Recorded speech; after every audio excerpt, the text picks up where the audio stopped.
Les images qui vont suivre vont nous plonger dans un autre monde et dans un autre siècle. Ce qui, aujourd'hui, fait partie du folklore, était il y a plus de 60 ans le lot de la vie de tous les jours des paysans lorsque le temps de la moisson arrivait. Plusieurs étapes étaient nécessaires avant que l'épi de blé ne livre son précieux grain. Ce film retrace partiellement et en raccourci le travail de chaque été.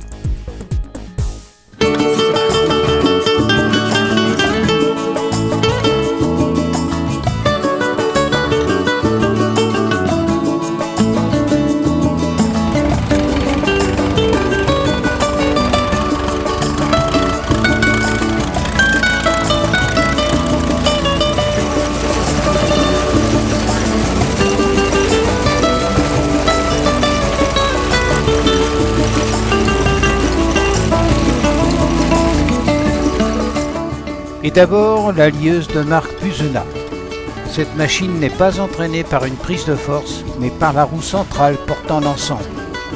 Les systèmes d'engrenage et de démultiplication permettent le travail de coupe d'1,50 m par lame, la retombée des tiges poussées par les pales du rabatteur sur le tapis qui les mène vers la table de préparation et enfin l'éjection de la gerbe ficelée.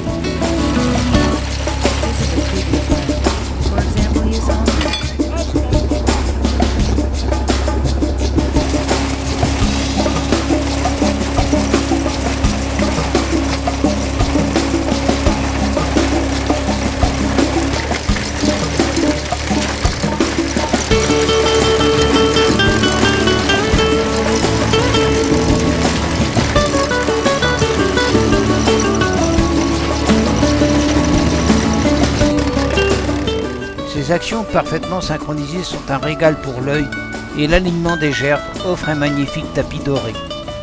Et le tout s'accompagne de ces cliquetis rythmés que le tracteur couvre à peine de son ronronnement.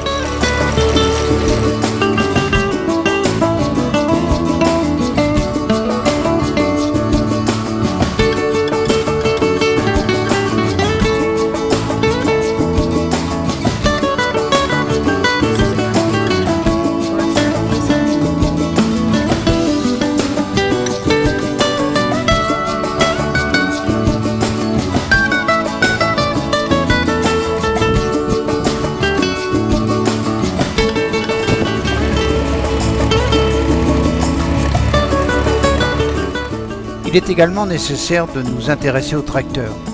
Celui-ci, fabriqué en 1930 à Chicago, a été acquis par Paul Pelliet en 2015. La particularité de ce McCormick Terrine, outre qu'il soit américain, est celle d'avoir un courant électrique fabriqué par magnéto, injecté sur les 4 bougies. Il a par ailleurs la capacité de fonctionner au pétrole ou à l'essence.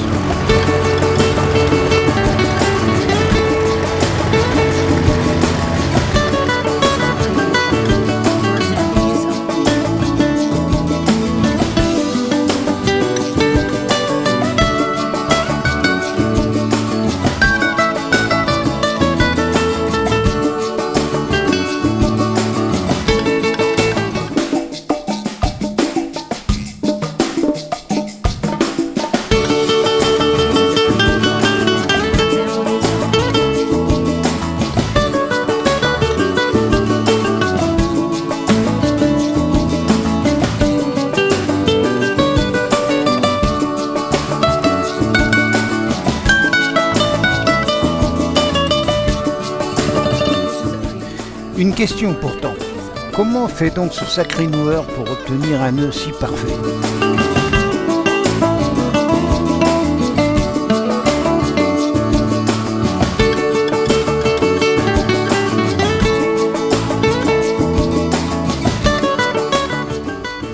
Une fois la coupe achevée, les gerbes étaient regroupées par 5 ou 6 et séchées pendant quelques jours.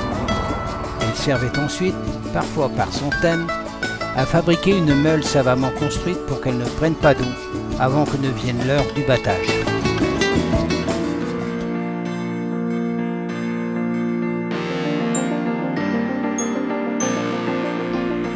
Le chantier ici se compose du tracteur bien sûr et de sa poulie, d'une batteuse de la marque Bro et de la presse ramasseuse Calignani.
L'alimentation de la batteuse, si elle paraît simple, nécessite pourtant une habitude et une oreille fine. Une habitude pour faire en sorte que le débit de céréales entrant soit relativement constant et une oreille fine pour écouter la régularité du ronronnement de la batteuse pour que celle-ci ne soit pas suralimentée.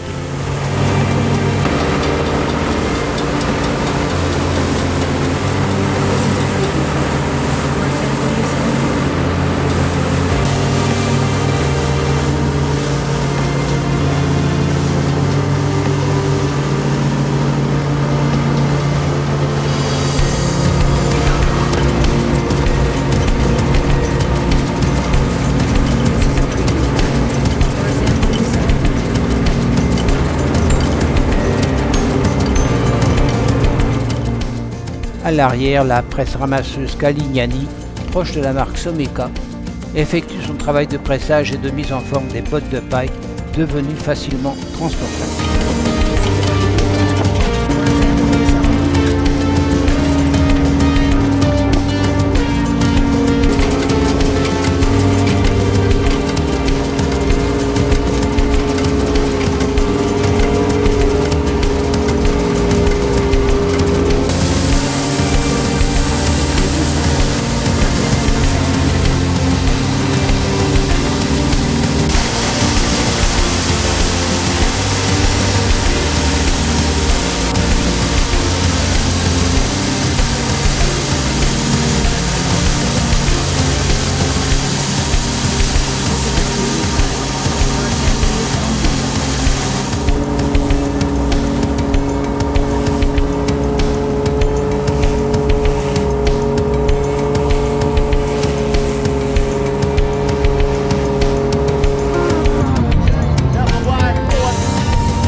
Ici, un léger incident nécessitera l'arrêt des machines et leur redémarrage.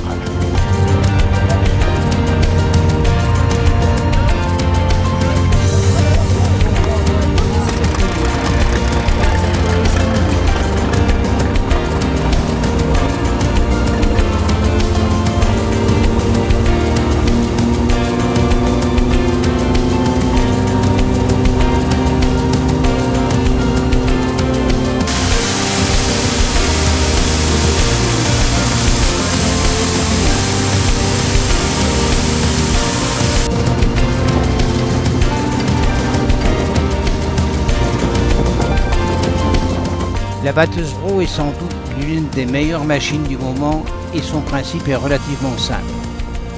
Un batteur tournant à 1500 tours minute égrène les épis avec le contrebatteur. La paille libérée continue son chemin sur les secoueurs, se débarrasse de ses derniers grains et tombe à l'arrière de la batteuse. Simultanément, le grain commence son voyage, un étage plus bas, sur des grilles en mouvement et de tailles différentes, permettant un triage et un nettoyage plus fin. Un ventilateur placé à l'avant de la batteuse émet un flux d'air puissant et réglable sur ces grilles et permet l'expulsion de particules plus légères et notamment la balle constituée des écorces de l'épi. Cette balle servait à l'époque à la confection des matelas de lit, d'une douceur et d'une chaleur incomparables.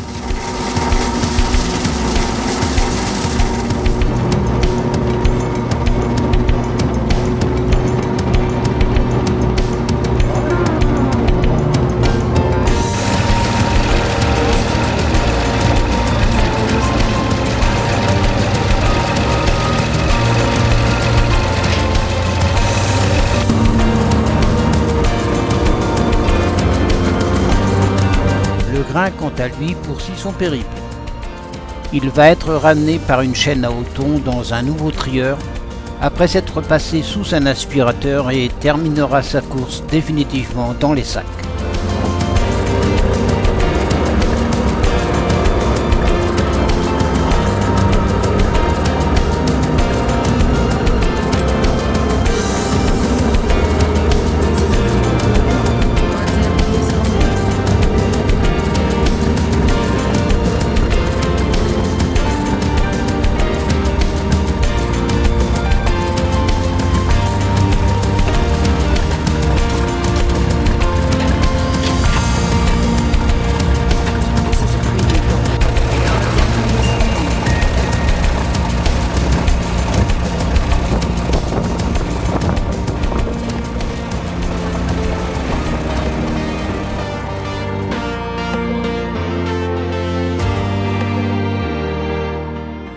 Ici, nouveau décor. De fait, toute l'installation a été transférée à Châteaulin pour un week-end particulier, la fête de la moisson. Ainsi, vont cohabiter pendant quelques heures les anciennes machines et vieux tracteurs ou quelques démonstrations des travaux des champs. Ils feront le plaisir des badauds et leur rappellera, pour les plus anciens, ces moments importants et ludiques des moissons d'antan. Pour moi, qui ai vécu ces instants, il me revient aux oreilles le claquement des courroies, ce bruit particulier du ronflement de la batteuse, mais aussi dans les narines, ces odeurs chaudes d'été et de paille égrenée, avant que de rejoindre, au terme d'une journée bien chargée, sa couche, épuisée, mais ravie.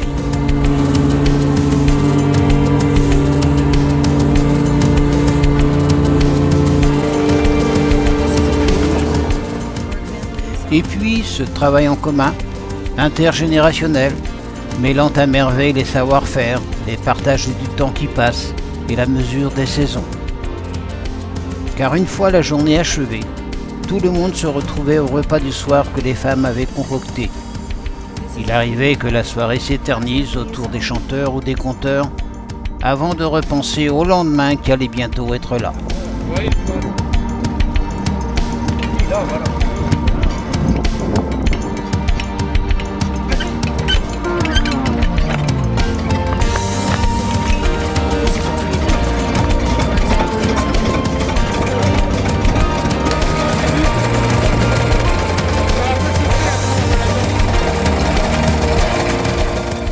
Pour l'heure, un attelage particulier attire l'attention.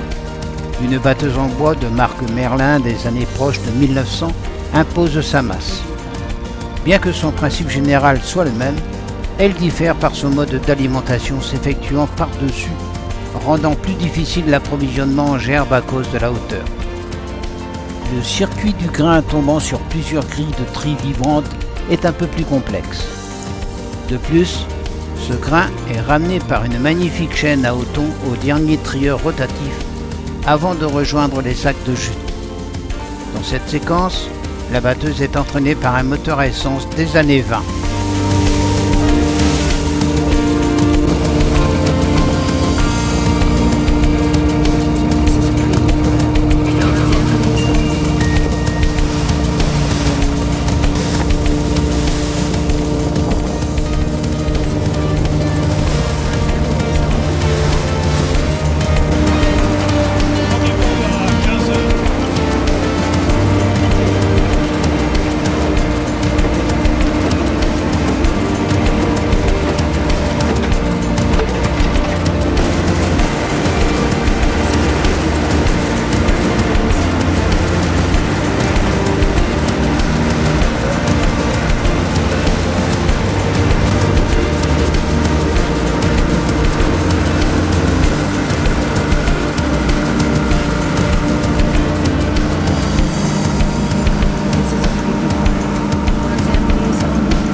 Et puis une installation bien plus modeste.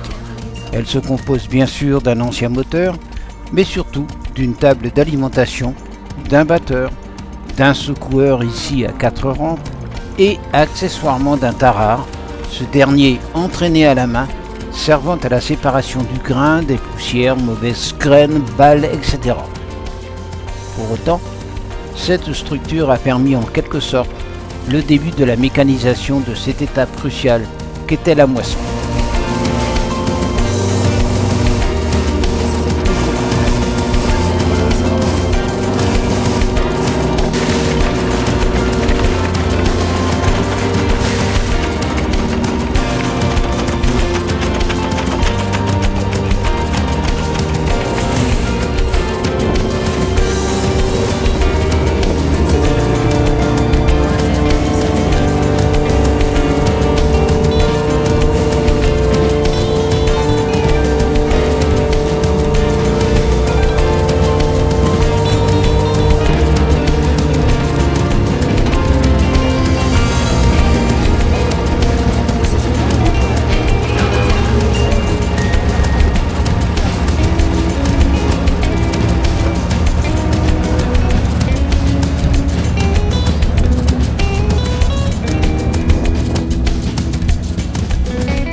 La fête de la moisson est également l'occasion d'exposer, voire d'utiliser les vieilles machines comme les Brabant, herses et autres mécaniques de très grande utilité autrefois et tractées par des chevaux.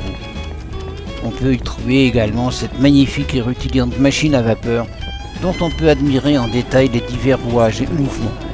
Et enfin, ces anciens tracteurs retraçant presque l'histoire et l'avancée du machinisme dans la modernisation de nos campagnes.